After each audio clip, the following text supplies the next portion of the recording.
Okay, so this is my first shot at one of these narrated qualifying guides. This one's for Atlanta next week.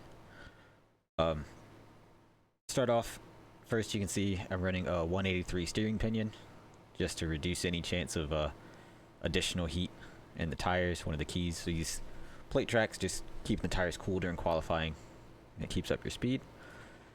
So when we take off from the pits, we want to avoid spinning our rears. So just a slow takeoff. No scrubbing back and forth, just a straight exit. And then what's important for both the outlap and then our mainly, well, just the outlap, is you want to keep your speed between 100 and 105. So above 100 to keep from getting dinged by race control and having to go back to the pits and restart. And then anything above 105 just puts additional heat in the tires. You can see I kind of lose sight of where I was, go a little bit too fast, back down to 101, 102, and just ride along this outside line.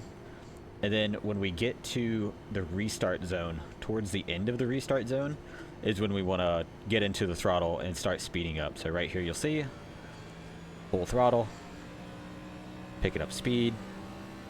And then on this first lap, this is our build-up lap.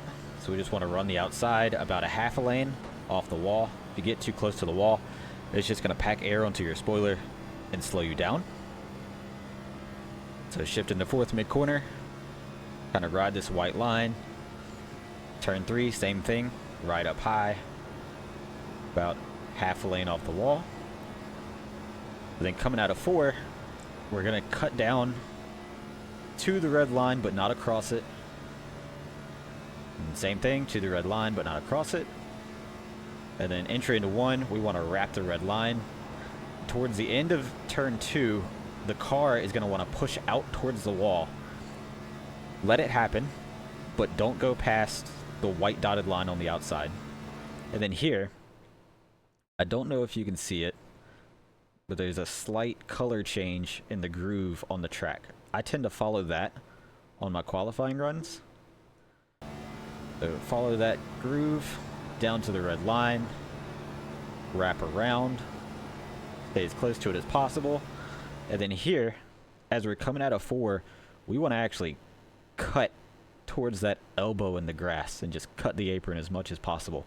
Now this is during an AI race with strict qualifying scrutiny, and I did not get an off track for it. So you can cut pretty deep down. And then I ended up getting a 31.506 with track temps of 124, so pretty high, and it was fast enough to get me pole in this AI race. So that is your qualifying guide for Atlanta.